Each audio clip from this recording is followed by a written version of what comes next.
all are ready. Can you talk through what you put together? Yeah, so in 4760, we created a Boids algorithm that kind of detects the flight patterns of birds depending on different visual ranges. So if it's too close, I think the easiest way to describe it is to look at these graphs that yours truly made. So we have here, this is the bird that we're looking at, or in this case we'll call it the Boid. If it's within this inner ring, we want the Boids to start avoiding each other, to give each other some space. But when we move to the middle ring here, we want those Boids to start matching the other Boids, so they start moving in the same direction. And then outside of this outer ring is the visual range, so these Boids out here don't play a role into how these Boids start moving together and start in the attraction that they cause. So if you go back to the screen, you can see how some of them get pretty close together, and then every once in a while they'll start breaking off because they are at a different speed. They'll become further away from the other Boids, so they're no longer in the visual range. So then when they get back together, they start moving together thanks to that matching factor. So when we were trying to develop this, we had the C code on the ARM side, on the HPS, that was able to efficiently map and do this algorithm. But the one thing that we wanted to see if we could do is we could use the FPGA to enhance the speed of the program and see if we can cut down the total number of cycles. And if we're thinking about the ARM processor, I remember you said something about the ARM working at 900 megahertz or somewhere around there.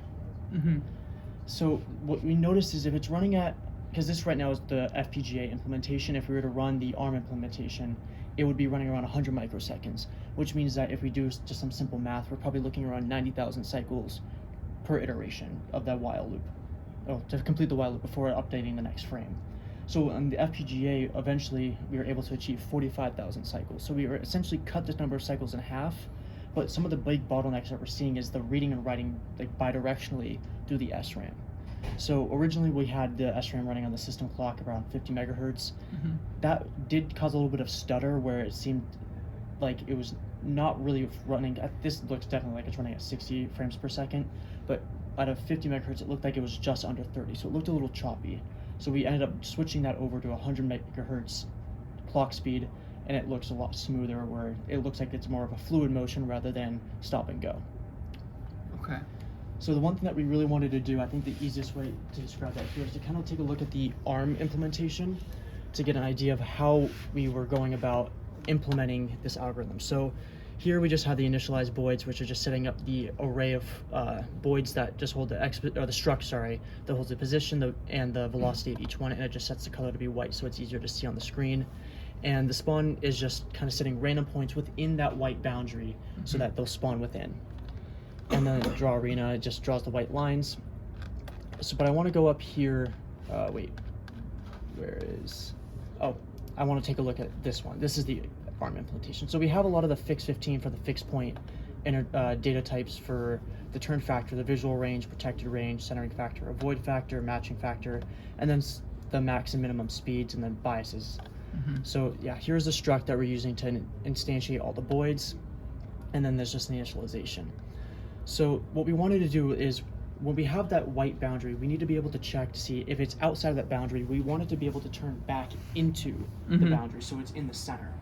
And right now you can see that as it goes outside of the white boundary, it starts curving back in, which is good. So then you also see, it looks like every single time it turns to the left, that's totally fine because it does show how the birds are moving together. And the one thing that we really wanted to see was the Boid update function, because this is what's handling all the heavy processes when it comes to this algorithm. So in the loop, we have to check for the position of every Boid that's in that neighboring region, which is within the visual range. And you do that for every Boid that's been instantiated. So this right now is running with 20 Boids. You would do that 20 times and do it with every Boid that's close. So that's a pretty heavily intensive math that you have to do within every single cycle.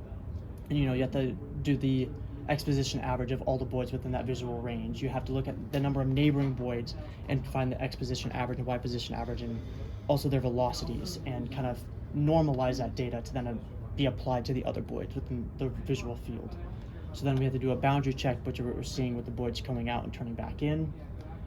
And then we want to be able to update the speed. So the one thing that we notice about doing multiplication and division is on the HPS side, it takes multiple cycles. And addition and subtraction is much faster, but with an FPGA we can really speed that up because we can make multiplication and division if we're able to get the division working properly. But with multiplication we can see that speed dramatically increase. So what we wanted to do is we wanted to take this entire Boid function and algorithm, implement it on the FPGA side, and have the ARM in this code here just be the one that's reading and writing to the FPGA and then just displaying it on the VGA screen. So in this code here, all it's really doing is sending the FP RAM pointer, which is the point in memory in the SRAM. So we're using an M10K memory block, and telling it where it goes in memory, and then assigning it a specific value. So like we're giving the position of X, position of Y, and velocity of X and Y. And from there, we write it to the SRAM. It does the calculation, and then once it comes back, we put it on the VGA screen. Okay. So the first implementation that you showed me was the whole Boids algorithm implemented in C, Yes. running on the HPS. And am I correct that what we're looking at now is each Boid state is X position, Y position, VX, VY. The ARM is setting the value of 4 different arrays that contain that state for each Boid.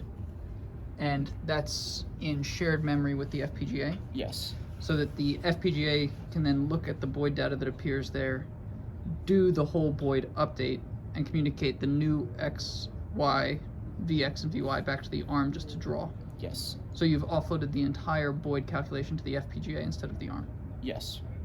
Very cool. And you said you saw about a 2-to-1 speed up as a consequence? So when we were doing the cycle count with just the 20 Boids using Signal Tap, we were able to get around, I think it was like 45,000 cycles for the entire Boid update with the 20 Boids. Okay. So we were doing the simple 150 Boids. So when we were doing that calculation with just thinking about it, the ARM processor is running at 900 megahertz. It's basically a 2-to-1 speed up, considering the fact that that would be 90,000 cycles on just the ARM processor. Okay. So that was kind of like where we're coming with that 2-to-1 comparison, where we're able to cut the speed in half. I see. And if supposing that they were each,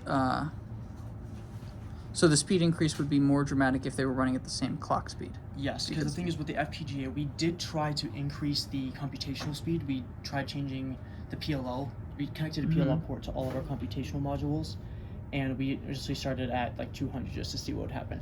It broke everything. The Boids were going flying all over the place, and I think it was just because it wasn't able to update fast enough. So it was doing computation before the ARM processor could reinitialize with the new data. Yeah. So it was reading and writing back and forth, but the computation was just like, oh, I'll just update it here. And it ended up causing some really funky and weird interactions, but it was cool to see to figure out how to minimize it. But we did end up putting it to 65 megahertz, and with 20 Boids, it looked good. But the minute we started adding up to 150 Boids, that algorithm just kind of broke down and they started flying all over the place again. Okay. So that's why we settled to go back to 50 megahertz. But if you think about the clock speeds on just the ARM versus the FPGA, if we could have the FPGA running at 900 megahertz, then we could see a pretty substantial increase in performance that would be more comparable between the two processors. And are you enforcing a frame rate here, or is it updating each Boid's position just as fast as it can? We are enforcing a frame rate around 60 hertz. Okay, so 60 frames a second. Okay. That's just to keep it as fair of a comparison as possible when we switch between the two implementations. Okay. So when we do this, because this is the ARM with the FPGA, and if we switch to just the ARM, which Michael will show, we wanted to make sure that they look as close together as possible. So did you say that this is the same implementations. You can see like the time is around 100 instead of 130 for 20 Boids. larger number of birds? Yeah. Do you have any idea why? That we were trying to figure out. We think it had to do something with how it was updating the X position and Y position of those number of Boids. We think it might have been overwriting some of the data before it could be read from the HPS side, and then when we would update it, it would be like, it would kind of like jump across the screen like segments of, like, if you split the screen in 8 segments, it would just continually jump across the screen. And then every once in a while it would come back into the boundary, it would renormalize, go at like a normal speed, and then jump out again. And we think it might have been to do something with the boundary condition too, because it felt like once it got outside of the boundary, that's when a lot of the weird interactions happened.